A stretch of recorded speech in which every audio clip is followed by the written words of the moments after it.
बड़दाण्डे रथयात्रार भ्रम grand रोड्रे मोदींकर grand show. प्रधानमंत्री गोटे झलक पाई जनसमुद्र पलटिला सिंहद्वार मेडिकल छक। उछुला उत्साह बड़दाण्ड दुई कड़े लोकारण्य स्थिति। सकाळ प्राय 8टा सुसज्जित गाड़ी रोड शो आरंभ करते प्रधानमंत्री नरेंद्र मोदी।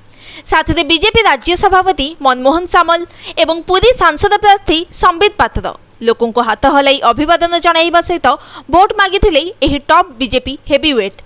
जनता जोश भी प्रतिफलित होइथिला मोदी मुहरे। केवल पुरीवासी नुहंती पर्यटक और आखपाख जिल्लार साधारण लोक भी धाई आसीथिले मोदी को पाखरु देखिबा पई। किए मोदी चित्र आंकी उपहार आनीथिला तो आउ किए सज होइथिला विभिन्न बेशरे। चलीथिला ओडिसी नृत्य और घोड़ा नाच आदि सांस्कृतिक कार्यक्रम। मोदी रोड शोर क्रेज एते अधिक थिला जे प्रबल जनसमागम भितर 1 किलोमीटर रोड शो पाई लागिथिला 1 घंटा समय।